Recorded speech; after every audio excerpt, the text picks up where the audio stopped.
في سمي. جاء عدان وابوي جاء انت سولف الله يرحمه. الترمز بعيد عني. اريد لي طارش يجي تقول له جيب لي مي ما قطعة الطراش ما اظل عندي غير الشاي. شلون دحج علي تاب ما تعطيني مي. قال ايه تبشر.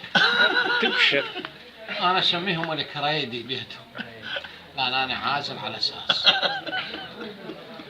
من غرفهم الكريدي صغير. يحطوا لكم غرف كبير ذا واحد يشبه. رجعته 3 دروب على الترم. والله انت سولف كان يجي اخويا بدران اكبر مني.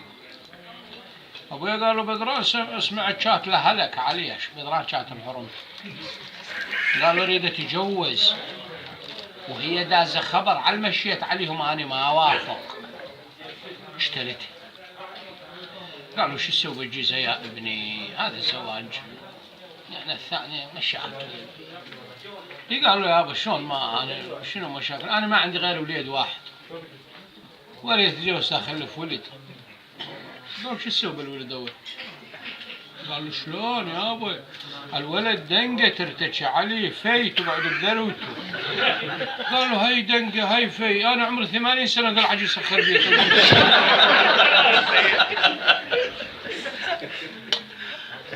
قال هذا انت خرب الطبع لو قلبهم مش باطه سلبهم مش باطه. اتخم عليهم الكريدي بالوجبه هذه. ما يصير الظهر السلام عليكم. المغرب السلام عليكم. يعني جوعتك تجيبك. ايه شايف قال كوم حجار ولا هجار. يا شباب انتم ضايجين من زيارتي لكم؟ قال لا احنا مو ضايجين بس الزياره لها اوقات. الله. مو التخم ويا الوجبه لو بدنا ندير غدا ولو بدنا ندير عشاء. قلت له انت حقك حاسك انت ضايج من جيتي. قال لا مو ضايج ويلا انت حقك. قلت له هذا البيت انت عمرت له ابوك عمر. قال لا انا عمرت. يعني هذا بيت ابويا مو بيت ابوك انا اجيب اي وقت. قال لي صحيح لك حق. هلا بيك تعال.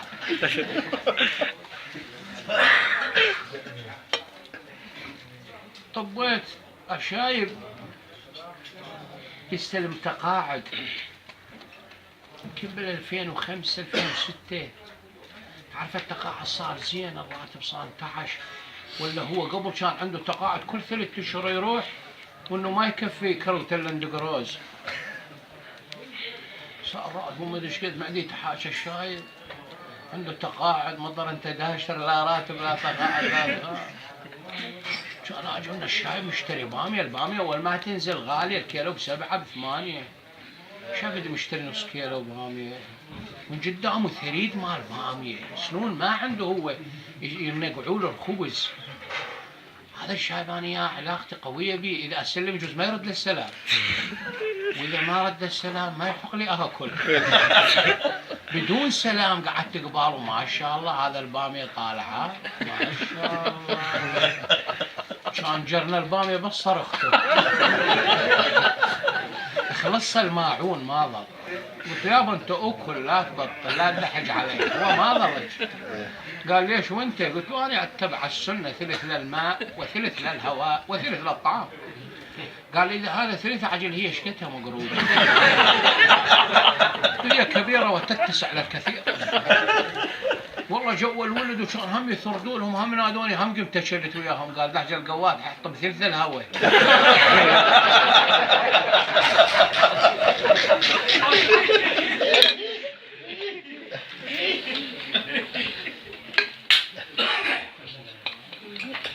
قالوا عاد الولد والله عيب عليك يا بيت زينة على الوطن يعني عيب. هالشعراء كلها كتبت يابا انا اكره هذا الوطن انا طلع عقله منه اريد اخلص منه. انا بحصل من هالوطن شنو؟ انا شرب مي في البلد ياك توازونه شيء. قلت قلت حزني على هالوطن مدعين جلد وعظام. الله. الشايب قال اقف قلت والله العظيم عيب عليك هذا البيت. ليش؟ قال شنو ليش؟ توك شريت كاوش تريد. ظهرك يا عرض انت مشتفي يابا بالوطن. قلت له إذا أقول حزن على هالوطن يسحق بكبد وعظام، قال لي مرض داخلي. معقول.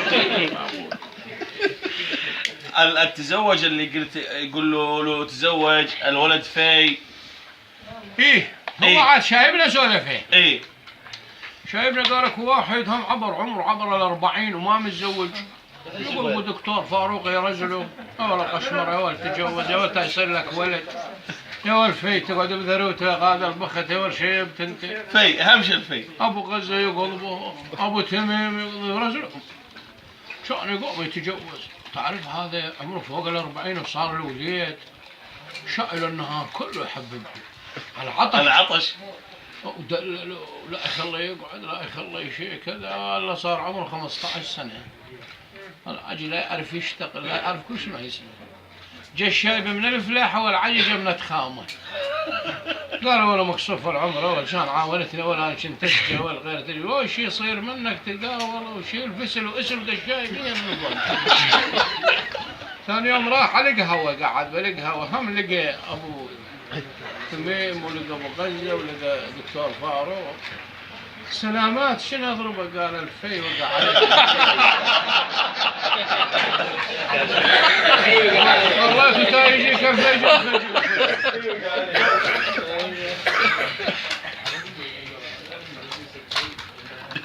ضياء.